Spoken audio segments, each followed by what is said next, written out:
we can see is that there's tremendous support. There's belief in the model. This model is not something that is unique to only Montgomery County, Maryland, or to Chattanooga, Tennessee. It's something that can happen here and something that voters want to have happen. That's Tiffany McCoy of How's Our Neighbors speaking to me on Seattle Channel a few weeks ago with what appears to be a very prescient assessment of support for social housing in Seattle. Election night returns show that voters support it and support the funding measure that How's Our Neighbors has presented, a new tax on highly paid employees. We're going to break down what that means, plus a split decision for the Seattle City Council on crowd control measures for the Seattle Police Department with so-called less lethal weapons, and we'll also take a dive into building permitting in the Emerald City. We're looking at all these topics, time permitting, this week on Seattle News, Views, and Brews, your coffee break political podcast. I'm Brian Callanan. I'm a host on Seattle Channel. The views expressed here are mine, and I'm with my good friend and co-host, David Croman. David, thanks for joining me. At least the lineup is set for the Mariners broadcast team. Just wanted your take. Do you think former M's great Jay Buhner is going to be able to hold it down in the booth? He seems like the one question mark to me, if I may. Yeah, I don't know. I've always found him. I find him entertaining. I don't know how deep his analysis will go, so we'll see. Let's have fun with it. I think that's the whole motto to the season here, I guess. Well, thanks very much, David. Great to be with you once again. Thanks also to City Grind Espresso, the background noise sponsor for the audio podcast. John, looking out at you on the first floor of City Hall. Thanks, man. Thanks always to the show patrons. And heads up, some patrons first content coming later on this week. Keep an eye out for that. Patrons get that benefit. We also answer your questions about local politics on the show. So please drop us a line, patrons, if you would like. That's Seattle News, Views, and Brews. Spell it out at gmail.com. Also, when you support Seattle News, Views, and Brews on Patreon, you get your very own snazzy sticker to put on your coffee mug, laptop. So make sure you jump in and join the fun. Those stickers are awesome. I've sent out a few over the past couple weeks. Thanks for jumping in, patrons. A big thanks also to Converge Media. The video version of the podcast is on Converge Wednesday nights at 7. All right, let's get rolling. Time for Right Here, Right Now. So we just had a special election here in February, and the results of the social housing measure must have, 5, 4, 3, 2. Well, we just had a special election here in February, and the results of the social housing measure must have Prop 1A supporters feeling pretty special. In this two-part question, 68% of voters said yes to Part 1. Again, looking at election night results here, that's Seattle's social housing developer should receive funding. 68% of voters said yes to that. Part 2, 58% of voters said yes to a plan that would get that funding from a new tax on companies with employees earning over $1 million a year. The amount they make over $1 million would be taxed. And yes, these are early results, but it looks like a really strong start here, David. And that 58% really dwarfs the 42% who supported Prop 1B, the city council and chamber-backed version, which would have taken money from the existing Jumpstart payroll tax on big businesses and put it towards other affordable housing measures. I just wanted to get that first take. Were you surprised by this result? Yeah, I was a little bit, frankly, just because, it's we are always very, very conservative at the paper about declaring victory. So, we still leave open the possibility that things could change. But, history shows that the more, considered more progressive of two options on election night tends to do a little worse in that first drop. Mm-hmm. Basically, if the more progressive of the two is tied or even down just a little bit, it's generally believed that later vote counts will favor that option. Mm-hmm.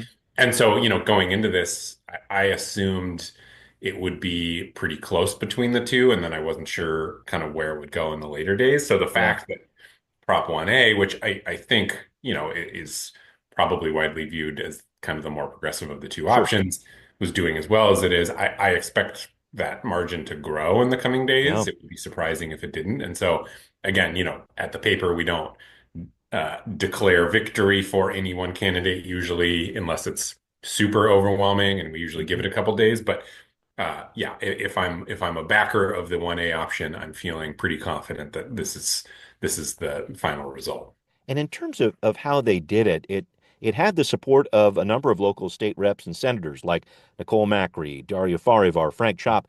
It almost seemed like, I don't know, maybe they used that Democratic framework to get this result here. Or how do you think they did it, David? What do you think about that? I think Seattle has shown pretty consistently that when it comes to, there's a lot of chatter about the kind of more moderate whatever you want to call it, conservative backlash over the last few years. Yeah, And I think that's real. And I think that was grounded in concerns about public safety. sure. Uh, I think when it comes to the question of taxing people making a lot of money or corporations that are perceived to be making a lot of money, Seattle has always gone in favor of that tax. I Yeah. mean, and I think that is basically what we saw here is that where maybe the electorate on some, the question of the Seattle Police Department might be a little more kind of moderate than it what used to be. It there is no indication that the voting base of Seattle has swung right at all when it comes to uh, what a lot of people describe as more progressive taxation. Hmm. And this just really affirms that. I think that the Seattle Chamber of Commerce is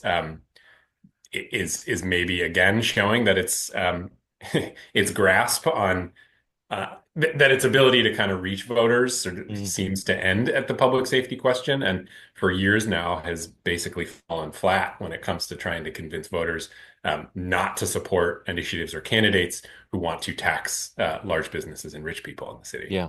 Yeah. I mean, Jumpstart has survived as long as it has because it has had support from a number of members of the public and the council too. Those are good points there. I did want to just kind of follow this down the path. If 1A does indeed end up winning out, as it certainly appears to be happening right now, what does happen then? Because I know some council members were talking to me about this. They were concerned about 1A because they weren't sure it was a fully legal way to bring in funding, and that's why they supported 1B. Is there going to be some sort of legal challenge to 1A in the future? Do you have any thoughts about that? Yeah, I would think so. Again, the chamber has shown it's willing to bring lawsuits. I mean, Yep, they sued to repeal the Jumpstart tax, that's and right. ultimately that didn't play out. And now, which is kind of ironic that their option was to use that tax to fund housing here. Yeah, Um, Tiffany McCoy, I talked to her briefly last night. who's the head of House Our Neighbors? I just had that soundbite off the top. Keep going. right at her party, she she had a scratchy voice. She was losing her voice, clearly having a good time. Hmm. She told me that she fully expects that the chamber will bring a lawsuit against this. You know, I don't know. I mean, things seem to be opening up a little bit on in the state, subtly, but on the state's ability and local municipalities' ability to bring these kind of more Yeah, progressive taxation. The capital gains option has opened up. This probably has a better chance because it's not an income tax on the people earning over $1 million. It's a right, basically a payroll tax on the companies who are paying their employees $1 million. So right. it's kind of a way to avoid that income tax question. And, I mean, payroll taxes, the Jumpstart tax is a payroll tax, and That's right. that has been upheld. And so I suspect there will be a legal challenge, and but I don't think it's a slam dunk for the people bringing that challenge. Fair enough. I'm very interested to see what happens there. Again, we're talking a new agency that's going to have a lot of money in the next couple years if indeed this does go through. I did want to talk about briefly also on the ballot here, David. Two school levies for Seattle appear to have passed comfortably based on election night results. The capital levy got about 72% of the vote. The levy that covers staff and program costs, 78%. This would not be news except for one reason. There was an opposition campaign to these levies for the first time in I'm going to say a decade at least, David, and no side did not win, clearly here. But the question it was raising, at least with the capital levy, still stands. How are levies intended to build more schools going to help a school district that very recently was talking about closing and consolidating schools due to shrinking enrollment in certain locations? These are levies. This is a levy with the capital levy that builds more capacity, and capacity has been a big problem here. David, some thoughts on this? Yeah, I think that probably is why there's a 8 or whatever 6 point difference between the two, Yeah, which is not huge, but notable that the capital levy has slightly less support than the operations levy, yeah, where 72% is still an enormous number. yeah, Yeah, I don't know. I mean, I think again, I don't know that the details of levies always matters all yeah, that much for Seattle voters. I've said it for years, and I'll say it again, which is I will assume all levies will pass until one doesn't, and yeah. that has not betrayed me yet. Yeah. And so even if there is a no campaign here, I don't know what the margin on the last school levy was before this one, but um, the no campaign clearly didn't have a lot of traction because 72% passing anything, even in Seattle, is significant and Yeah, resounding. I'm trying to think of the last one that didn't pass. I always go back to Mayor McGinn's transportation measure that wasn't all that well put together in the early 2010s, and that fell short. But other than that, you're right. The Seattle voters do like to support these. I did want to touch on this briefly, though. You got this operations levy. The Times reports that it makes up 16% of the district's budget. So athletic programs, special education, security personnel, some pretty big parts of our schools, and it just brings me back, David, to this age-old question I have about school levies and how they differ from district to district. Seattle really doesn't have to worry about funding these programs. People always vote for them. 3 out of 4 voters are supporting these levies basically every time. But you head outside the Seattle metro area, a very different story for smaller districts. And I think that really creates some inequity around our state. And that's a sub story I always see in these levy stories.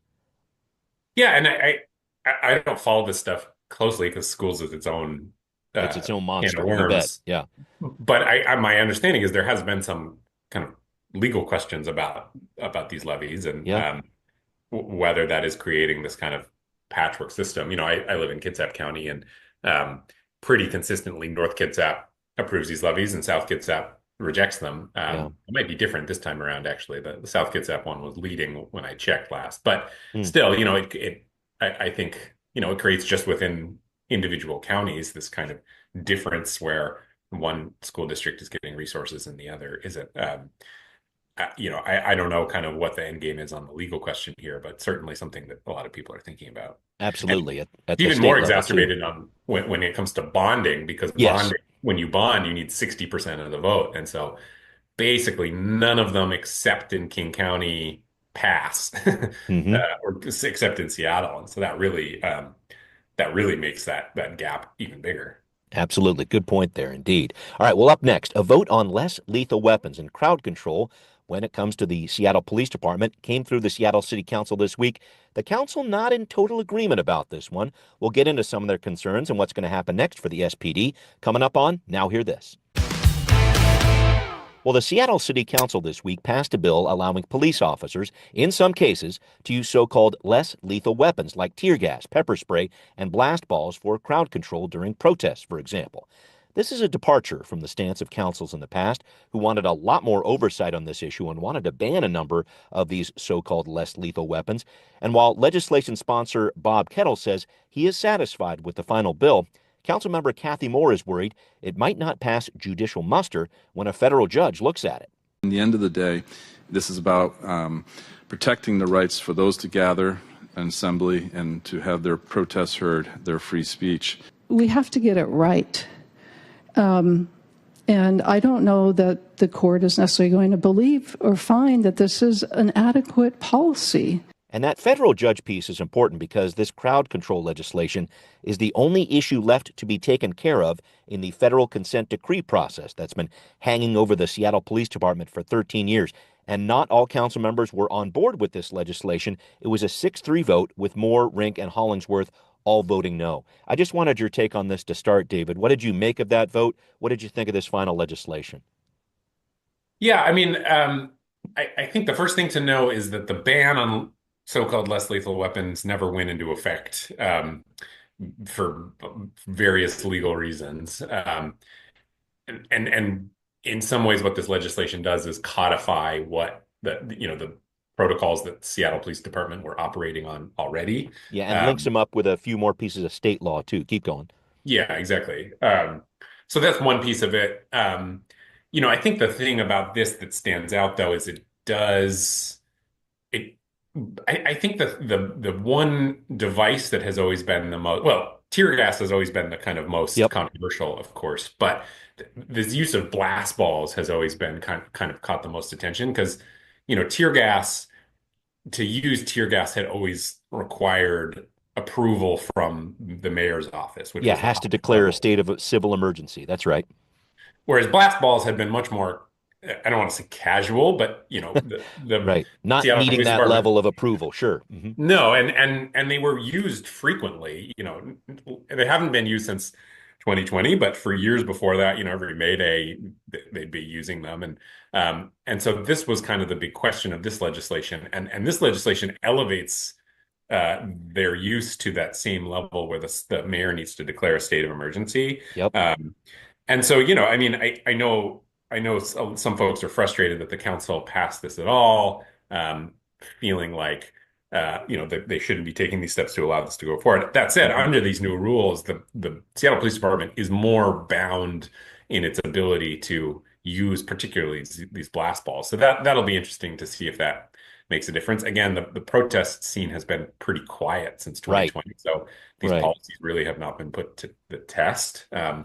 And then, like you said, the big question is, how does Judge Robart, who's overseeing the consent decree, receive this information? Hmm. Um, Federal judges, it's not like there's a lot of sources in the Yeah. in his chambers. We don't usually Right. know what he thinks until he says what he thinks. Yeah. But what he does with this information, I don't know.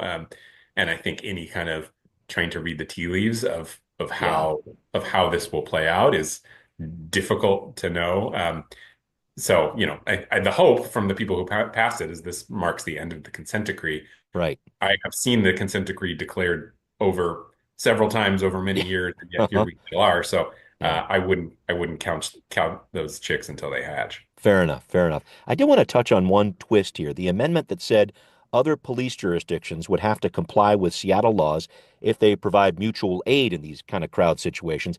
That did not pass. And I wonder what that means.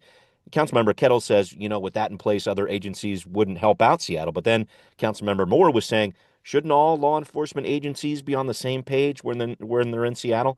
Some thoughts about that issue? That feels like, I don't know, a little bit of unfinished business to me. Yeah, I think it's an interesting question. Again, it's tough to know until it's tested, and, Yep. and there hasn't been the opportunity to test it in a while. Yeah. Um, Give the Trump administration a few more months, David. We'll see yeah, what happens. exactly. But yeah. Right, exactly. So yeah, I mean, especially during 2020, it was pretty common to have these mutual aid, officers from other cities come in. Um, I can certainly understand why, if you are legislating and regulating Seattle, how Seattle responds to protests, Hmm. it makes a lot of sense that you would want the people coming into Seattle to help you out to follow the same rules that you set for your own police department. Um, that said, you can sort of understand Councilmember Kettle's concern that by overly regulating they just won't come at all. Yeah. My sense is when departments come into Seattle, they follow the direction of the Seattle Police Department. So I Sure. would think that at least that the de facto Right. result would be that they are following the same policies of the Seattle Police Department. But um, I think the last few weeks of the Trump administration has been a good reminder that de facto norms don't always hold up, and so you can understand why some council members would wanted to write this into the law. Yeah, yeah, I'm interested to see. And it's not that I want this crowd control policy to be tested at all, but you're right. When you don't have those actual tests with large scale protests, it's difficult to know how this is going to be employed. I did want to touch on another piece. In case you missed it, folks, there was a slugfest of a public hearing last week on the comprehensive plan for the city of Seattle. It had to be quote unquote cut short after 5 hours because of winter weather. Wanted to make sure people got home. That didn't go over well with some commenters, but there will be an opportunity for more public comment in the future because this was the first public hearing for the plan under the leadership of Councilmember Hollingsworth Special Committee, and it will not be the last. So, David, I just wanted to get a quick take from you. Anything jump out at you from last week and seeing this struggle over future urban growth in our city really get revived again, I guess? What stood out to me is I think the public input process is going to have a lot of sway on how this council legislates this. Which, this is in some ways the most controversial part of all housing debates, which is who is influencing policymakers when it comes to housing. Right. And I think the hearing last week made pretty clear that this council is listening pretty intently to the comments they are receiving from people who live in Seattle already, which I would say have tilted a lot more negatively toward some of the proposed changes, particularly the neighborhood centers around commercial areas that would add density in places like Maple Leaf. Yep. or Madison Valley, Madison Park. And they expressed a lot of frustration that they felt like those comments aren't being taken into consideration by Yeah. OPCD, and that the window for commenting hasn't been large enough.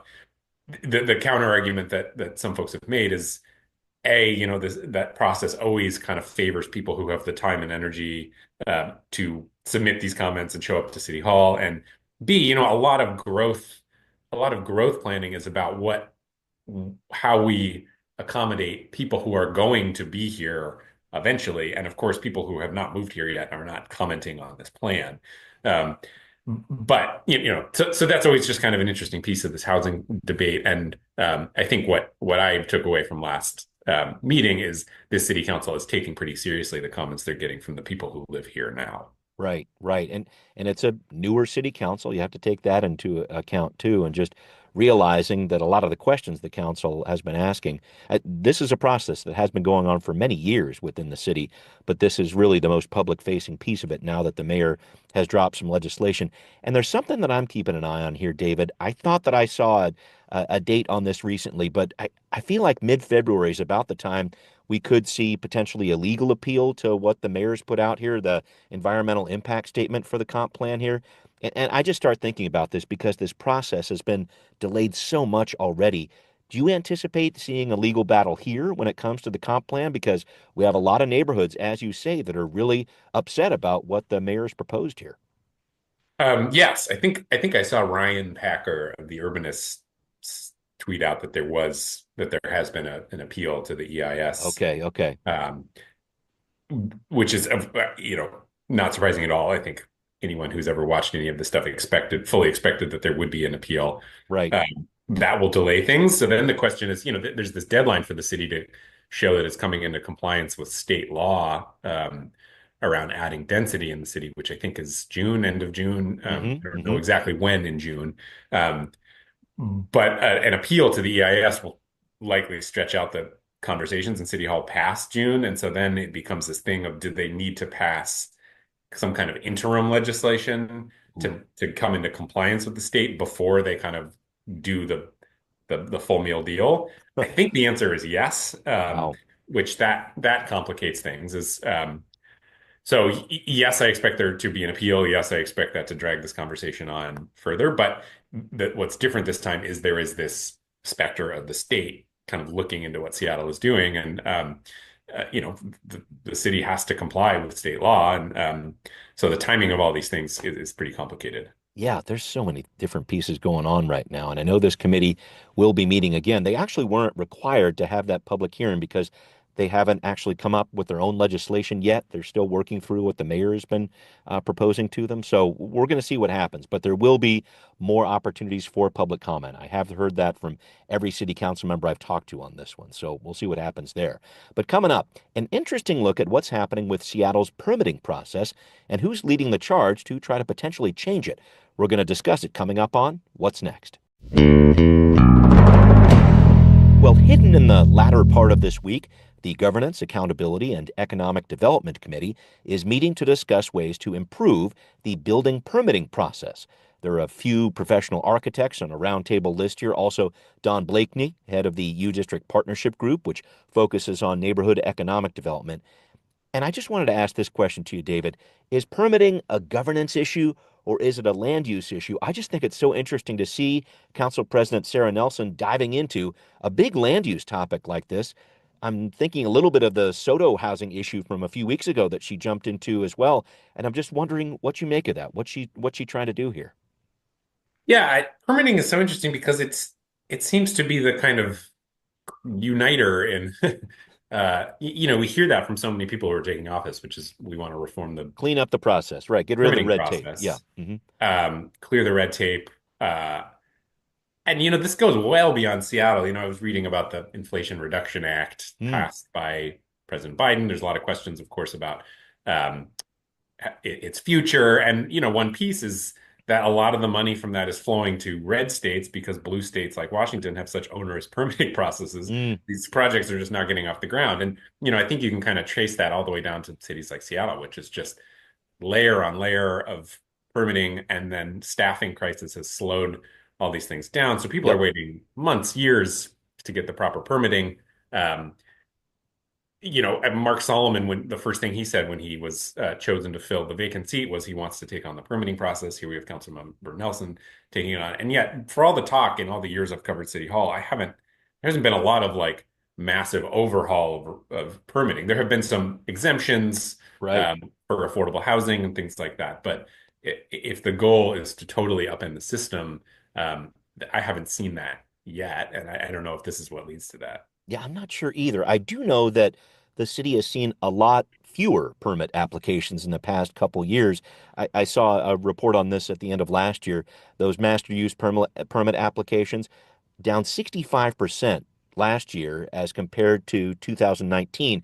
So meaning, maybe we don't need as many zoning inspectors out there. And I mean, the mayor was talking about this in his budget proposal in the fall, this idea to cut some positions from the Seattle Department of Construction and Inspections too. So I guess I'm trying to figure out how this works. Permit applications are down. Interest rates are okay, but the financial markets are a little tenuous right now, just based on what President Trump is going to do next. I'm trying to figure out what needs to happen with our building permit process system in Seattle. What needs to change there?